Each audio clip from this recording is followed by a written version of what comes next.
AI is increasingly becoming a part of everything we do. Just a show of hands, how many of you have interacted with AI today?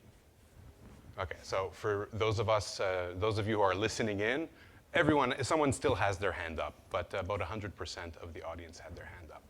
And it's pushing us to reimagine creativity and engagement. Yet creating and communicating in many ways is what makes us human, right?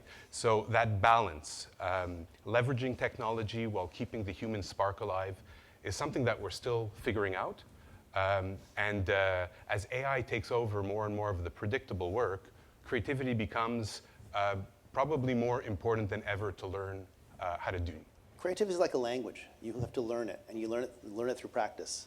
You know, it's not something that you can just develop out of nothing. You have to practice it daily. It's like anything. If you practice, you will learn. I think there's creativity in all kinds of different things. There's creativity in making a song. There's creativity in writing a book. There's creativity in negotiation. Right. There's creativity in the way you decide you're going to get your kids to brush their teeth. Yes. It's a process. It's a process. It's not a destination, right? Yeah. So anyone can be creative. I think everyone is creative. Some of us just, we bury our creativity down deep because creativity comes with a lot of risk, and most people don't like risk in their lives. Right. They like the continuity and safety. But especially in this new world of artificial intelligence, where the world is changing so fast and old norms are being disrupted completely, there is no safety now. Now we have only the choice of moving ahead. And what I always tell audiences is that creativity is really the last best competitive advantage you have. It is the competitive advantage that's going to separate you from other people, allow you to navigate a new world that is really in chaos, and understand how to move from here to there. Mm-hmm. And that's going to be your main, I think that creative people in this world are going to flourish. If you're trying to re-spark where you are to be more creative, being open to the world and being curious is the first thing. And once you start to dive into something, there's so many ways to be curious these days and to learn. Once you dive in and you start to re-engage learning again, that's the craziest thing. When once you start to learn again, because we sort of go through there's this school phase, and then there's, oh, thank God there's no school phase. Right. And then there's a work phase, and then you're sort of comfortable. But if you continue to learn, and you continue to be curious, then the world becomes this incredible place, this incredible, crazy place. And especially now where everything is being disrupted, ideas have been sort of imploded and exploded, and they're floating everywhere. And the job of the creative is to be a vessel to collect an incredible amount of ideas, and then to sort through those ideas for great ideas that can fit together with other disparate ideas to make something new and different. Recently on social media, you made reference to AI as a baby tiger. Oh, yeah. I love that. Can you maybe share with the audience what that metaphor is about? Yeah, it was something that Yoshua Bengio said. It was talking about and I thought it was the great description of artificial intelligence, where we are because AI is essentially a black box, right? No one knows really what's happening inside it, and we're racing to build this thing. So really, what we're not building. When we talk about AI and the development of AI, I think of growing rather than building, because when you grow something, you don't really understand the process that's going on inside in the cells. It's just growing. When you're building something or you're coding something, you can actually identify the piece of code. You change this piece of code and it changes the output. It changes the outcome. That's a little bit different with artificial intelligence. We grow the AI and then we try and put rules and boundaries around the AI. So it does this, it doesn't do that. Now, if you think of AI as a baby tiger, we're growing this thing that could be cuddly and friendly forever, but at its nature, we don't really know what the nature of it is. Once it's grown, we're at the very beginning. We're really in the dial-up phase of this technology, right? So we don't know what it's going to become, but we're pouring money into it, pouring resources into it, so it can become anything. And it might well be a tiger. We're already seeing many different companies coming out with different programs. I think SoundCloud just came out with human only. I think iHeartRadio just came out with human only. We're starting to see this now. Right. Where there's going to be pushback. And that doesn't mean there's not a place for AI, because AI is incredible, and I use AI every day, and sure. I build companies around AI. But we're also going to see human-to-human rise as well. Right. And there's probably a distinction between auto-tune AI and between a whole song that's written by a machine. Well, that is the defining difference between AI and every other technology, is it's not just a tool.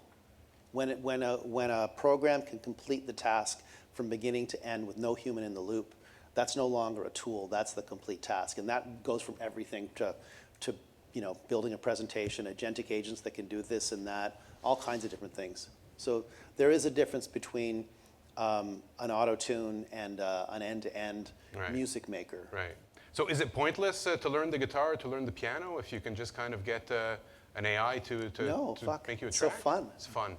Yeah, I mean, I've made music with AI, I've made videos for music with AI, but it's not fun. I mean, that's not the joy we get out of the stuff as humans, right? I get joy out of playing with my, that's so bad, I get joy. I really enjoy playing music with my friends in a room and then playing for an audience. That's fun. Yeah. And that's the part that's the spark. Typing my music out is not as fun. When I was in school, you took math up to grade 10 and then you could quit, right? And then you use computers for math, right? Now you can get AI to write. And I really equate the learning of writing to the ability to learn to think. That process of writing, getting ideas, that loop of ideas, trying to figure out how to structure, how to build, how to create in writing was very similar to the idea of learning to think and create, that loop. And I don't know what happens when we lose that need to write. Yeah. Because we needed to write before. Nothing could write for us. Right. We needed to do math before. Nothing could do math for us. As soon as something could do math for us, we stopped doing math. Right. Right? Now that something can write for us, stop thinking. Do we lose that base layer of learning, I wonder? Yeah. For the students in the audience who are maybe unsure of what they want to do, what piece of advice would you give them? I would say be curious, be open, start looking for things and trying. Because any creative process, you're going to have a billion ideas, right? You have a billion ideas, almost all, not your ideas, my ideas. Most of my ideas suck. Most of my ideas are terrible. But I've become very good at filtering ideas that through a range of sort of criteria, figuring out what are good ideas, what are bad ideas. I got it through songwriting, right? Because in songwriting, you write just so many ideas all the time. You're writing them, you're collecting them, and you're trying to hold on to the great ideas and get rid of the shitty ideas fast, right? So you'll collect for an album, and this is the easiest way for me to describe it, for an album, you'll collect 1,000 ideas, right? Of those, you'll cull them down to 250 reasonable ideas that you'll build on. Of those, you'll build 50 into songs. Of those, you'll take 35, 25 into the studio. And of those, 12 cuts will make it onto the album. That's kind of the way I think about everything with ideas. You're trying to find things that are meaningful to you, that have magic in them for other people, all these kind of things, right? Same thing with anything, business or songs. Because creative people have to be comfortable in chaos. Part of being creative is the ability to, whether you're an entrepreneur or you're an artist, you have to be able to walk in chaos, because there's so many, when you're building something, there's so many things that are unpredictable. And there are so many things that can come and wipe you out, or roadblocks coming at you all the time. You have to be able to be nimble and to be changeable and to know how to move, and it really is like playing dodgeball. And because we're about to enter an era of chaos, and companies need creatives that can really navigate those things, because it's becoming less about the code. As code becomes a commodity that AI can do, it now becomes about the ability to put those ideas together, not just to build something, but how you're going to put all these things together. And I really try and surround myself with people that they don't think the same as me, but we have the same desire to make things, and we also there does seem to be sort of this weird creative aesthetic around the people I'm surrounding myself with. But I'm looking for different things in collaborators. Like, I always think, if you think about it as a band, right? If you're leading I don't play cello. I play guitar to write songs, but I'm a terrible guitar player. But when I bring the band together, or my players together, especially for my solo band, I really know I know what I'm looking for, and I know how to bring things out of people, and I know when something's right. But it doesn't mean I don't allow them to run in their lane. I allow them to bring what they're going to bring to the table, but I'm able to identify. A lot of being a leader within a group is being able to orchestrate and identify, right? Your role is to bring great things out of people, and identify what is great, right? Without allowing people to have endless room to run everywhere, without constraining them too much so they don't have any freedom to bring out what they need the best. So that if you think about yourself as a conductor that's how I think about it. Thank you. If you want to be an entrepreneur, you have to figure out a way to be an entrepreneur.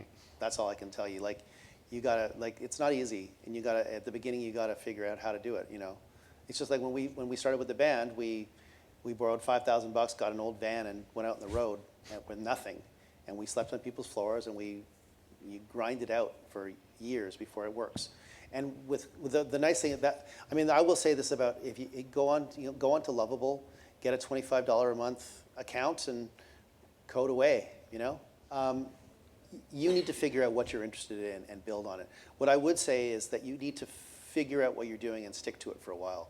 Because although some things grow really fast and it happens, sometimes you have to dedicate yourself to something.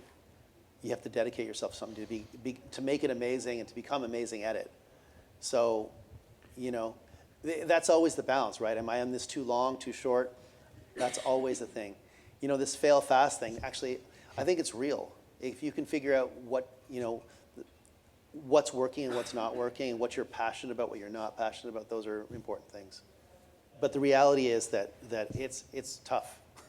It's a grind, and it is not. And I would also say not everyone has to be an entrepreneur, right?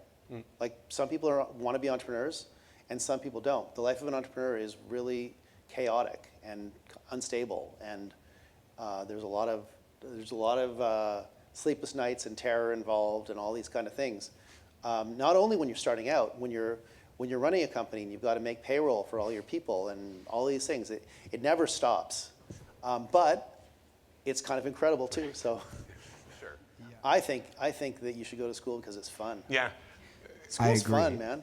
But Enjoy school. Think Have fun of the in moment school. here that you're Yeah. in now. You're not in the classroom. I wasn't thinking about that. I was thinking about the pub, but school's fun. Have you been to Reggie's lately? No, I don't know what Okay. this is. Come tonight. I don't go to university pubs. That would be really creepy. David, I can't thank you enough. Thank you. You're awesome. Love your perspective. Thank you so much. Thank you. Thanks.